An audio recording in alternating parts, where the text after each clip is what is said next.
Welcome guys to our video of the playlist called C# for Beginners. So remember way back in the collections lesson when we wrote things like this, remember? Um, let's run this. I hope you get the idea of the code if you look at here, and if you don't understand, just stop the video and learn what the code is doing. It actually sorts out the even numbers, so this works completely fine, yeah?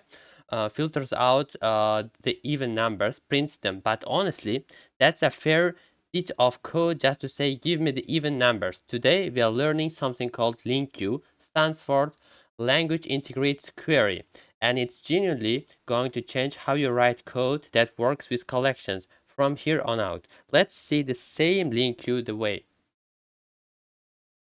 Let me show you list of, let's just move all of them and int even numbers equal numbers dot where and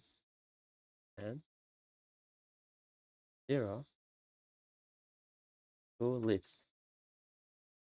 Okay, so one line, that's it. Same result, dramatically less code. And by the end of today, this line is gonna make complete sense, every single piece of it. Let's build that properly, okay? And if you don't believe that, let me show you how it's really worked.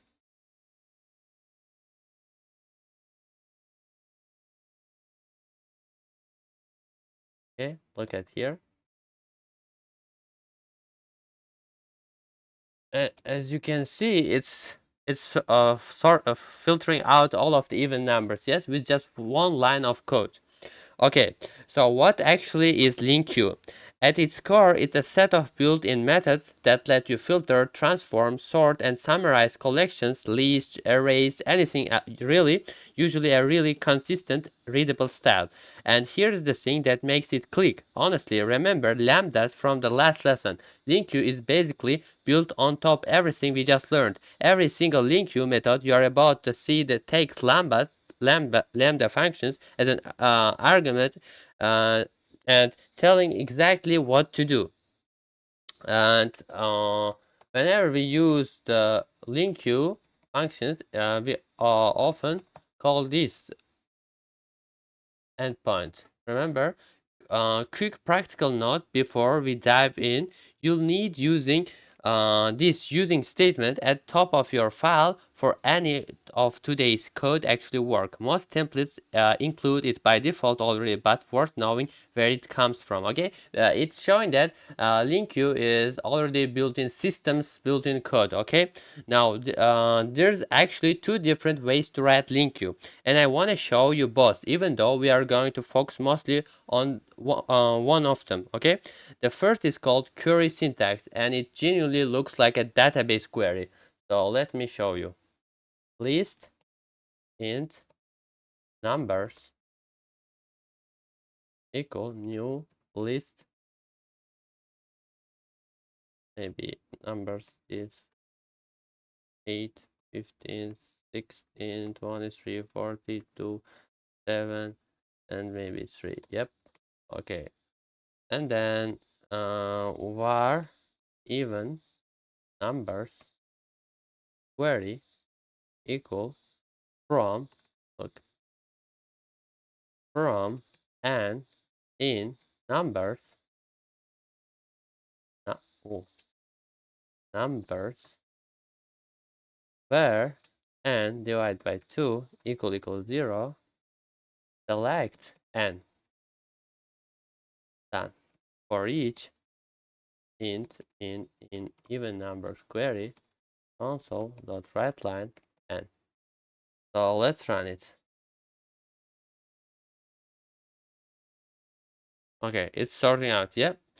See that from where and select. If you've got touched SQL, this probably looks strangely familiar, and that's genuinely intentional. That's the whole inspiration behind LINQ's design. This is a completely valid way to write LINQ, and some developers do prefer it, especially for more complex queries. But honestly, in modern real-world C# code, you'll see the other style, call it method syntax, far more often. That's the one from our code open using .var.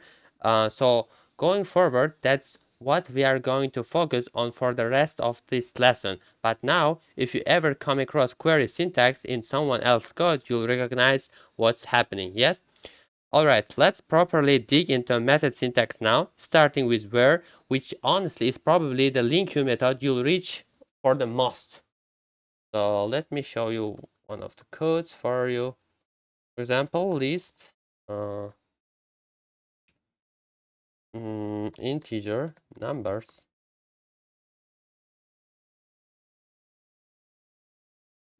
Numbers equal. It would be the code that I showed you earlier. For example, this kind of values and 6 maybe. Okay. Var even numbers equals numbers dot var.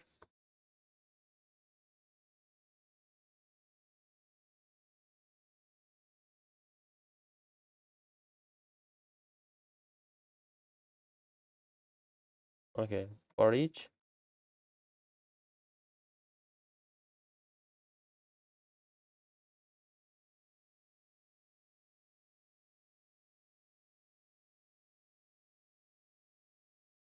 Okay, look at here. Where keyword takes a lambda, remember from the last lesson, and that lambda needs to return true or false for each time.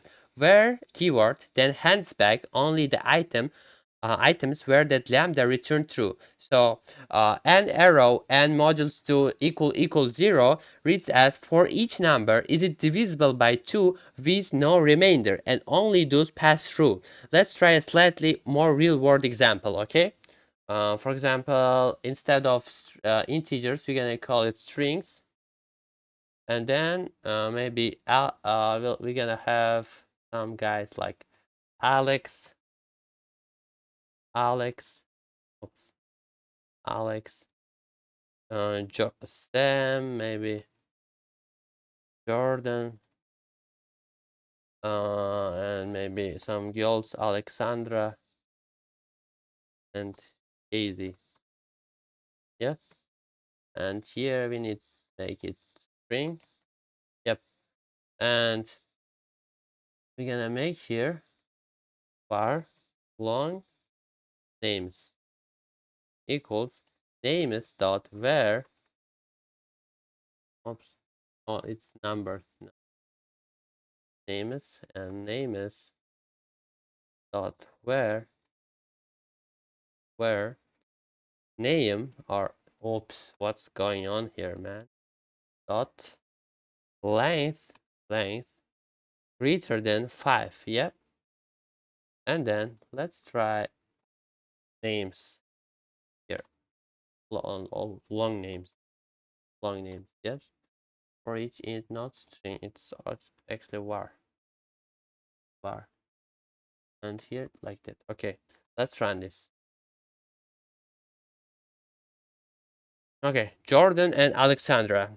Actually, it's the same idea, completely different condition, but this time it's filtering by string length instead of even numbers. That's really the beauty of where the method stays exactly the same, only the lambda inside changes based on whatever condition you actually need. Okay, so the where keyword filters which items you keep. But if you want to keep every time, just change it somehow, like transform it into something else entirely. That's what select does.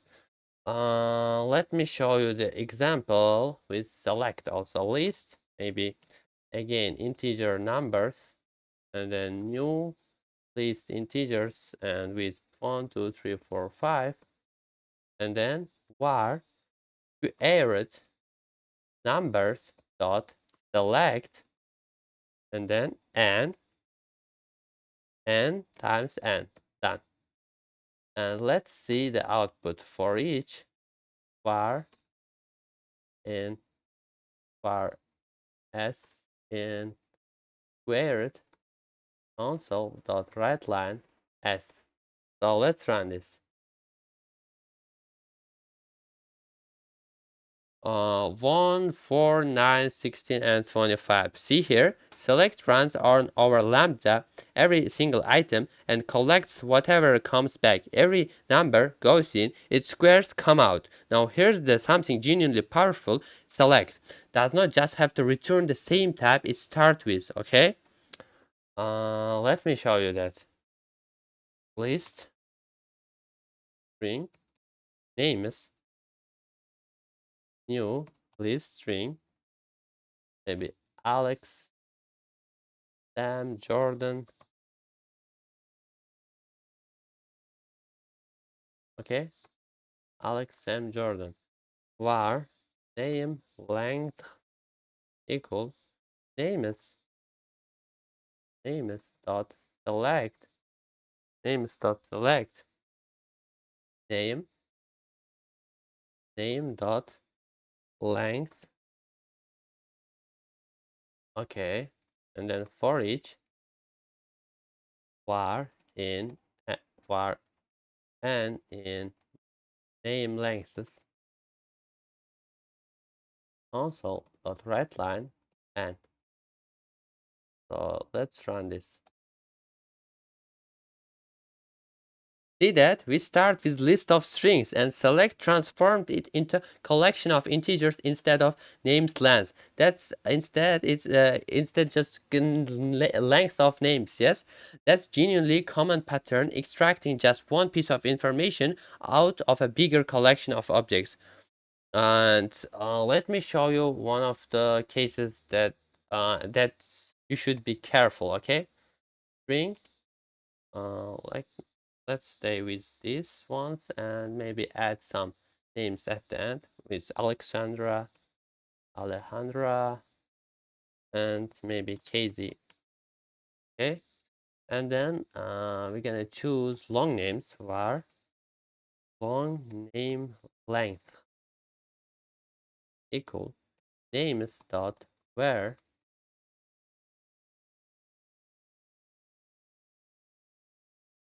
what's going start where names dot where name dot length greater than 5 dot dot select name dot length. Let's see output for each var in long name length or var n console.writeLine and okay, clear, run 6 and 9. And here's where LINQ really starts to shine. Look at here. We can chain these methods together one after another.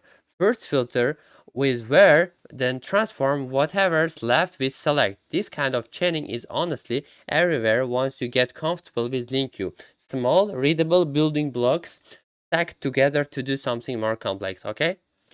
Now let's cover sorting. Remember dot sort method from the lists lesson. LINQ has its own version, order by, and there is an important difference worth knowing about it.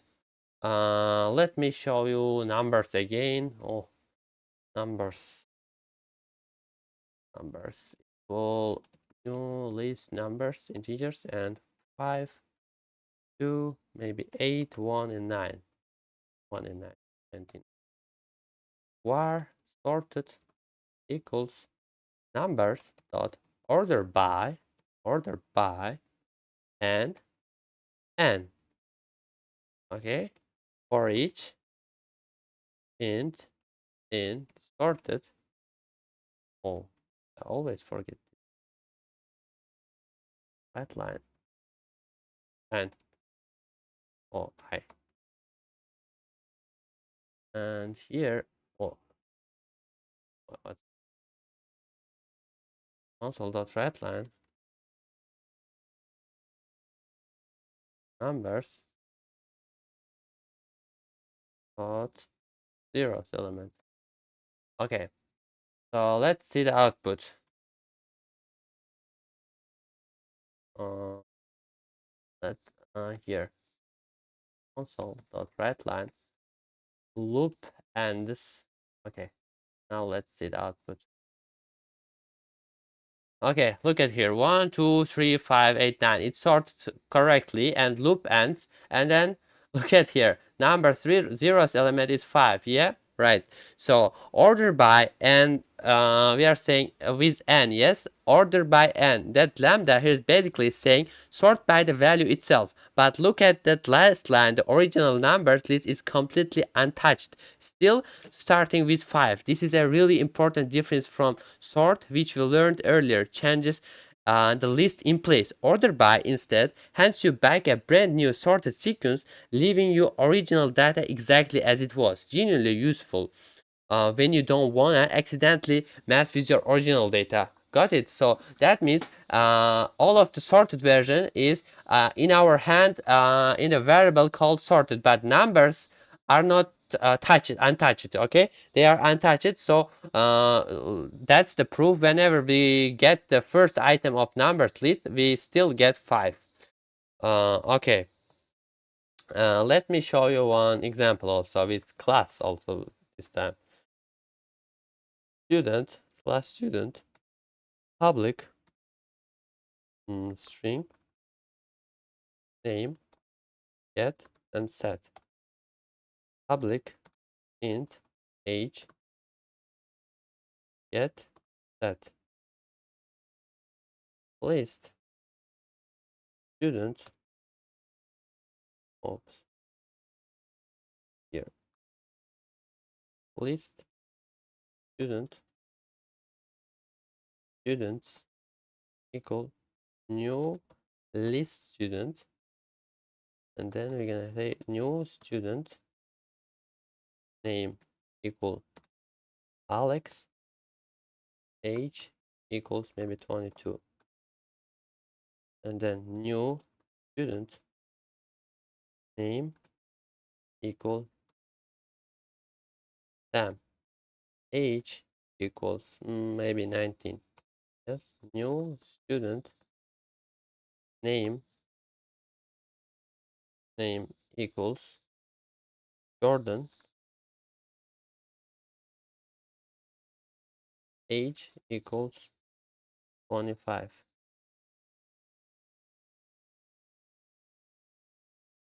Okay,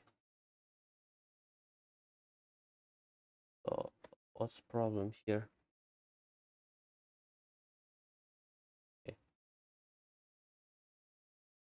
now done, and var sorted by age equals students dot order by s dot age. Okay,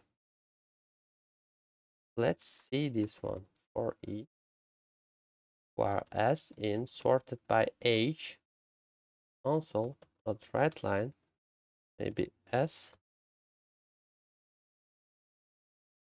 then student name or s dot name s dot age. Okay, done. So let's see the output.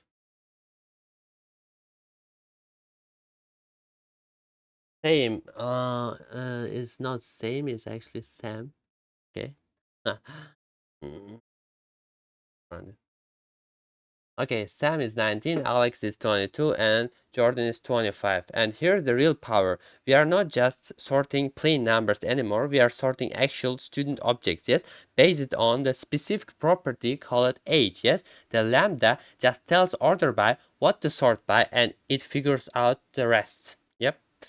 So now, what if two students happen to have the exact same age and you want a tiebreaker like sort by age first, then alphabetically by name for anyone tied? That's what then by is comes. Look at the situation here. We have this same situation, but here we can add here dot then by as dot name. Okay.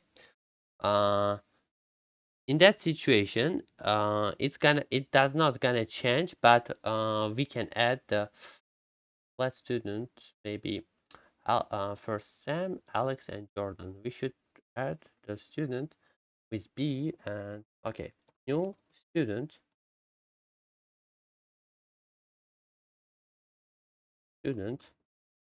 name maybe Bob, and then age it equals maybe 45. Yep, not 45. Okay, let's say 25. Yes, 25. Yep, that's it. And let's see. As you can see, same is first because we are because we are sorting by first by their age 19, 22. But Bob and Jordan have the same age, yes. But Bob comes first. Why? Because we are saying it's alphabetically. But what if we just delete this part, and then rerun it? See the difference? Bob is at the end of the list because we added after that. That's why Bob coming after. So whenever you want to sort by age and then name, you can use the then by keyword. Alright, let's move into what I'd call the summary method. These don't give you back a filtered or sorted collection. They give you back a single number, summarizing something about your data, okay? So let me show you example with numbers again. First, numbers equal new list of integers. Okay, maybe 4, 8, 15, something, 5. Okay, something like that. Yes. And then int total equals numbers dot count. Okay, console dot writeLine total. Okay, and int sum equals numbers dot sum. Done. And console dot writeLine sum. Yes. Int even count equals numbers dot count and modulus 2 equals 0. Console dot writeLine even count. Okay, so let's run this program. Okay, 562 and 3. Count a keyword or count method, yes, just tells you how many items are in the collection. Kind of similar dot count, the property from lists, except it's a method with parentheses. And here's something nice. Count can actually take a lambda too, like the last example, letting you count only items matching a condition without needing to where first and then count separately. Some function does exactly what it sounds like, adds up all the numbers in the collection. Okay, and here's another examples with average and then maximum, minimum. Let's see, double average equals maybe numbers dot average. Yep, console dot writeLine average and int highest equal numbers dot max. Console dot writeLine highest int lowest equal numbers dot max no mean. So dot writeLine number or lowest. Done. Okay, let's try this. Okay. 20 12.4, 33, and 2. Pretty self-explanatory. Average, max, mean. Notice the average returns a double even though our list is full of integers. Makes sense, right? An average often needs a decimal precision that a whole number just can't represent. And let me show you one example also with class. Not with class. Yes, with class example. Yeah. Let's return students. Okay, here we have a student. Yep. And then we have students also. Yes. Maybe leave only Alex and Sam. Yes. And then maybe, and so int oldest age students dot max s dot age console dot writeline oldest age.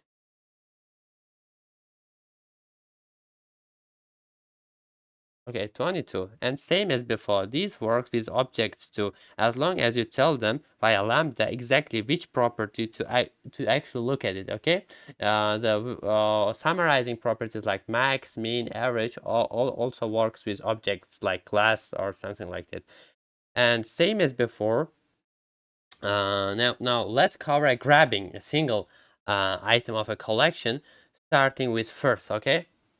Let's return to numbers again. Yep. I don't like to write it. Okay, numbers. Yes, that we got it. Okay, int first number. Yep, first number. Numbers dot first. Okay, console dot writeline first number. Yes, and int first even equals numbers dot first and modulus 2 0 equals 0. Console dot writeline first even. Okay, done. So let's run. See the output. First number is 5 and first even is 2. First grabs the very first item, simple enough, but again it can also take lambda, grabbing the first item, matching a condition instead of just literally the first one in the list. And important problem, there's important problem worth demonstrating. Let me run it. List of integers and empty list.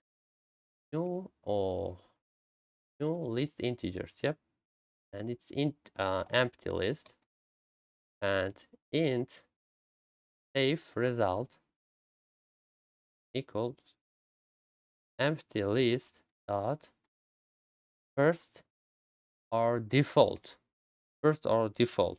console dot writeline safe result. Okay, so let's run this now. See that? 0, not null, 0. And here's a genuinely important gotcha. If you call first on an empty collection or a collection where nothing matches your condition, it crashes. This is honestly a really common source of bugs for beginners, and even experienced developers occasionally get bitten by this. The safer option most of the time is FirstOrDefault, the same idea, but if nothing is found, instead of crashing, it just hands back the default value for that type. 0 for numbers, null for objects and strings, rather than blowing up the whole program. Okay, now closely related but with a stricter meaning, single. And one is genuinely confused people at first, so let's be really clear about what it actually means. Let me show you the example with that. List of numbers, new list integers, maybe 4, 8, 15, 16, 23. Yep. Okay. And then int only 8 equals numbers dot single and equal 8. Okay. Also dot write line only 8. Let's run it. 8, yes. Where first just grabs the first match and happily ignores the rest, single is much stricter. It expects exactly one item to match, no more, no less. If more than one matches, it actually throws an exception on purpose. It's basically saying, you told me to expect exactly one, but I found several somethings wrong. So let me show what I mean actually. What if we put 8 at the end of the list? Okay. And let's see the output. See that it's error because sequence contains more than one matching element. Yeah. So when would you actually reach for this? Genuinely useful for things like look up a user by unique ID. If your data is correct, there should only exactly be one match, and if there's suddenly two, that itself might indicate a real bug worth catching immediately rather than silently ignoring it. Yes, and same pattern as before, SingleOrDefault exists too, giving you the safety net of a default value instead of crash. When 0 items match, though notably it still crashes if more than one match, since that's genuinely a data problem either way. Last two methods for today, and these are genuinely handy, quick yes or no checks, any and all. Let me show you with numbers. For example, bool has even number equals numbers dot any and divided by 2 equals 0, and console dot write line has even number. Okay, and bool, for example, bool all positive equal numbers dot all and greater than 0. Console dot write line all positive. Oh, why I called it with all positive, capital one, all positive, right? And then bool all even equals numbers dot all and divided by 2 equals 0. Console dot write line all even. Okay. Any method asks, does at least one item match this condition? All asks the stricter question, does every single item match this condition? These come up constantly for validation, like does this list have any invalid entries, or are all of these fields actually filled in? Genuinely quick, readable checks that would otherwise take a full loop to write manually. And so let me show how what was the output of this. Okay, as you can see, true, true, and false. So bonus any with condition at all, checking if collection is empty. Okay, let me show you this example also. List int empty list, new list integers empty list, list int full list equal new list, maybe 1 2 3. Okay, and console dot write line empty list dot any or let's go console dot write line empty list dot and full list here, full list, yeah, list any. Okay, let's run this. Oh, okay, false and true, and a small bonus any method with absolutely no lambda at all just asks, does this collection have anything in it? Honestly, a cleaner, more readable way to check for an empty collection than comparing the count of that collection equals 0. Yes. And okay, one more thing before we wrap up, and it's not explicitly on today's list, but it's genuinely important, and it explains something you might have noticed already. Watch this closely, okay? Let me show you numbers example. Yes, here we have numbers, and okay, var query equal numbers dot where and greater than 1. Numbers dot add for each oh for each var and in query why oh, no. Oh, or query console dot readline and okay, clear. Oh, clear.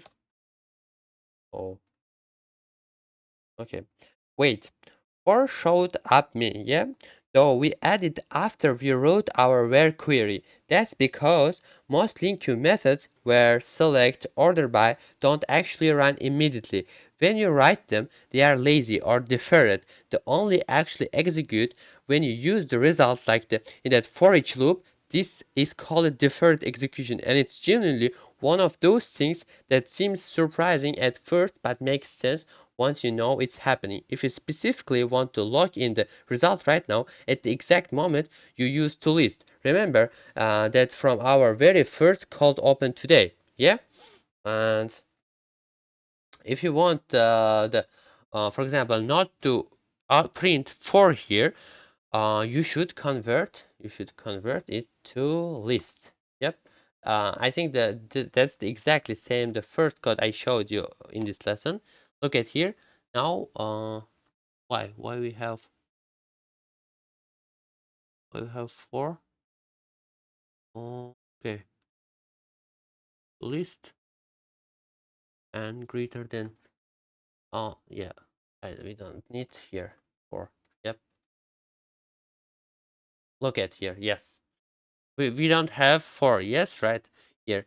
That's why we are just querying it. I mean, query is not something that is on list. It's just kind of condition. For example, it is saying that whenever we don't write here uh, list list it is saying a kind of condition. We should take the numbers whenever the number is greater than 1. Okay, it's just condition, and whenever we call it here inside for each loop, it then starts to get all of the values from the list. Okay, but if we convert here to list, then whenever we call it inside for each, it just gets the values whenever it's already stored. Okay, so I think that's all for today's lesson, and let me show you one example to wrap up all of things for today. Okay, we're gonna have class product, maybe class product public string name get and set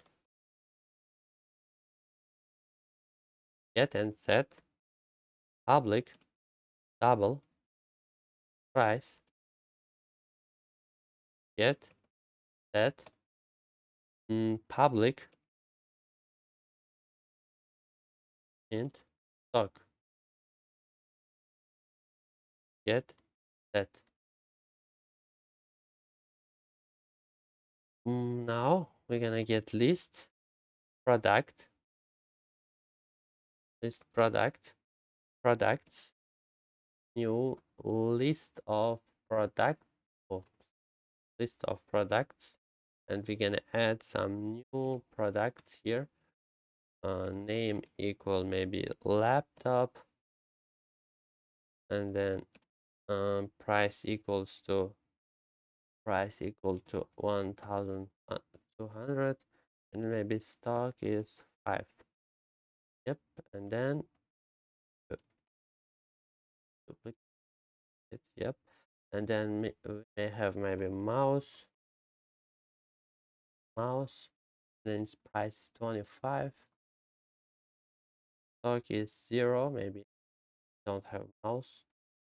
And then maybe it's stock is 12 and stock is maybe 3, and actually we don't need that. And name, for example, it's monitor, maybe it's keyboard, and price is 75, maybe 75, and 300 maybe. Yep, done. So in here, var in stock sorted by price equals products dot where p dot stock greater than 0 dot order by p dot price, and then select p. Let me select something here. P dot name, and maybe price. Yes, dot price. Okay, and then ToList dot ToList. Okay, now see the output for each string e in stock console dot writeline I.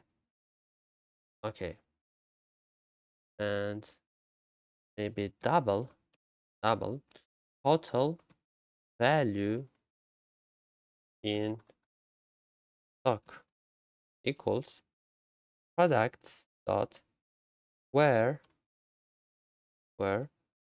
products e dot stock greater than 0 dot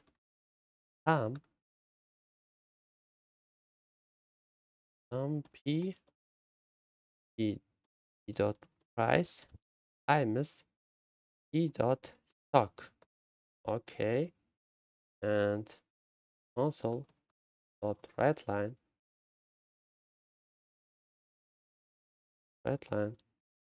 total inventory value, total value in stock. Then we have bool any out of stock equals products at any e dot stock equal 0. Console dot writeline any out of stock, any out of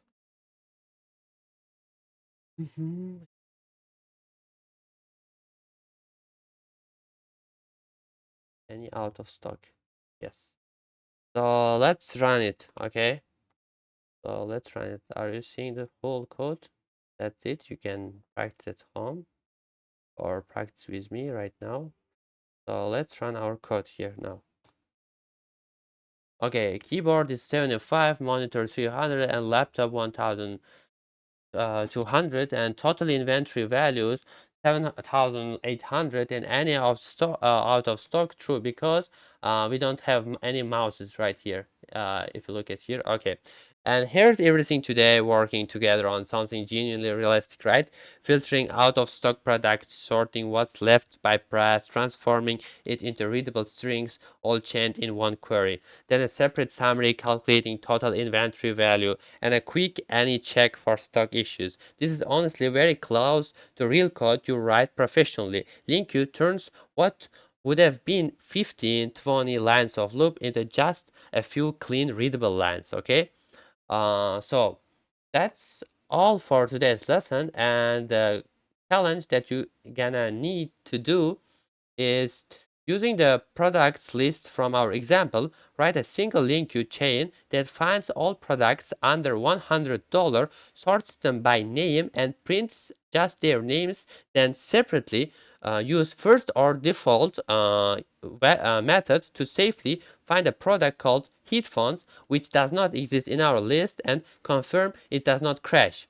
Okay, genuinely a lot covered today, right? Query syntax versus method syntax, where and select, sorting with order by and then by, summary methods like count, sum, average, max, and mean, single item retrieval with first default and single, and also single or default. There's also exists single or default. You can check that, and boolean checks with any and all, and finish it with deferred execution and ToList. Yes, LINQ is honestly one of those things that once it clicks changes how you write C# permanently. You'll reach for it constantly. Next time we are moving into async programming, how to write code that does not block while you're waiting on slow operations.